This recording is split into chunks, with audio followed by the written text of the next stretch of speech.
Jeff Chandler was an American actor, film producer and singer best remembered for playing Cochise in Broken Arrow, for which he was Oscar-nominated. He was one of Universal Pictures' more popular male stars of the 1950s. Chandler was born Ira Grossel to a Jewish family in the Brooklyn, the only child of Anna and Phillip Grossel. He was raised by his mother after his parents separated when he was a child. He attended Erasmus Hall High School, the alma mater of many stage and film personalities, where he acted in school plays. His schoolmates included Susan Hayward. Chandler's father was connected with the restaurant business and got his son a job as a restaurant cashier. Eventually he saved up enough money to take a drama course at the Fijian School of Dramatic Art in New York. He worked briefly in radio, then got a job in a stock company on Long Island as an actor and stage manager. He worked for 2 years in stock companies, including a performance of The Trojan Horse opposite the famous singers and actors Gordon MacRae and his wife Sheila MacRae. When America entered World War II, Chandler enlisted in the Army. After being discharged from the Army, Chandler moved to Los Angeles in December 1945 with $3,000 he had saved. Shortly after his arrival, he was involved in a serious car accident on the way to a screen test, which resulted in a large scar on his forehead. Chandler initially struggled to find work in Hollywood and had spent all his savings when he got his first job as a radio actor in May 1946. He went on to appear in episodes of anthology drama series such as Escape and Academy Award Theater, and became well known for playing the lead in Michael Shayne. Chandler's performance in Our Miss Brooks brought him to the attention of executives at Universal, who were looking for someone to play an Israeli leader in Sword in the Desert.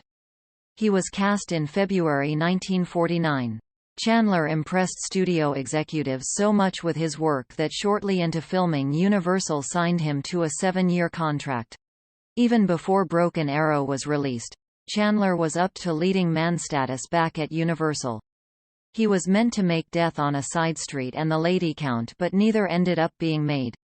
Instead he took over a role originally meant for Dana Andrews, a Lucky Luciano-style gangster in Deported, for producer Robert Buckner, who cast him in Sword in the Desert. It was back to Fox for his second film for them, as an embittered Union cavalryman in Two Flags West for director Robert Wise. Chandler replaced Lee J. Cobb and it was one of his least typical roles, a character part rather than a leading man. Once again, location work required him to regularly commute back and forth to Hollywood throughout the shoot. He was reunited with Fox and Delmer Daves to play a Polynesian chief in Bird of Paradise, which Chandler admitted was a variation of his performance as Cochise. It was the last film he made outside Universal for a number of years. Back at Universal, he played a boxer in Iron Man, a remake of an old Lew Ayres movie. He was announced for another film with Buckner, The Wild Bunch, which wasn't made. Instead he played an Arab chief in Flame of Araby, opposite Maureen O'Hara. In July 1952 Chandler signed a fresh contract with Universal which doubled his salary.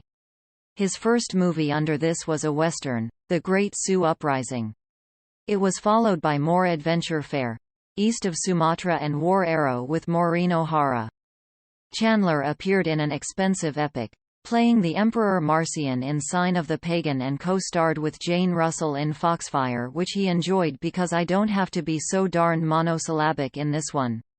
He then made Female on the Beach with Joan Crawford and began releasing records.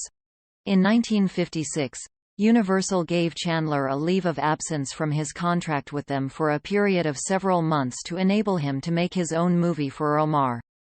In exchange for this, Chandler was to make 2 more films for Universal under his original contract with them, then enter into a new arrangement under which he would appear in 2 films a year over 3 years. He followed this with 2 films for Universal, The Lady Takes a Flyer with Lana Turner and Raw Wind in Eden with Esther Williams.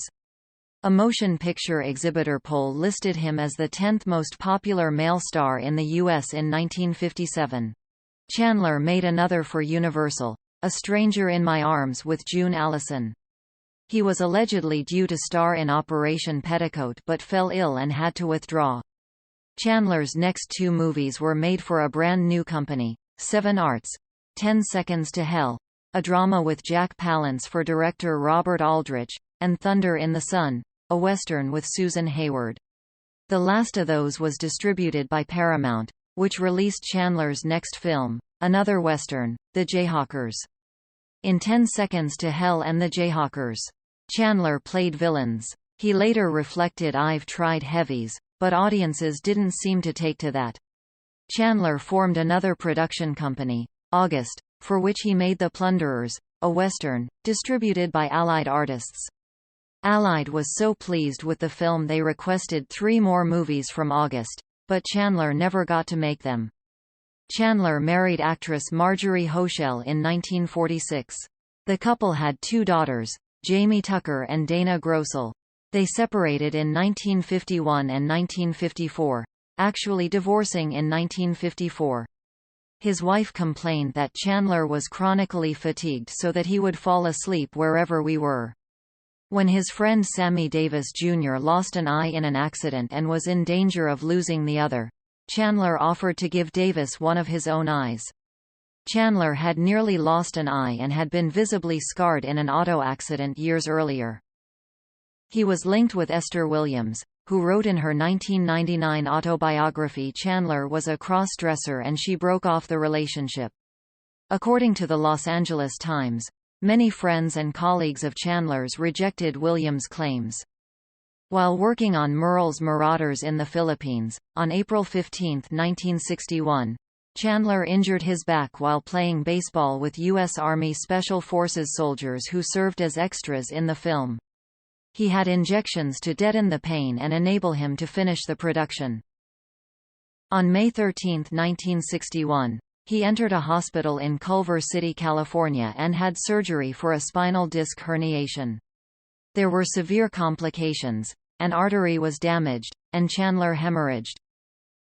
On May 17, in a 7.5-hour emergency operation over and above the original surgery, he was given 55 pints of blood.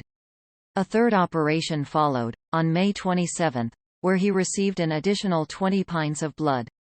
He died on June 17, 1961. The cause was a blood infection complicated by pneumonia.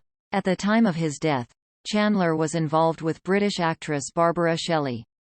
Tony Curtis and Gerald Moore were among the pallbearers at Chandler's funeral, attended by more than 1,500 people.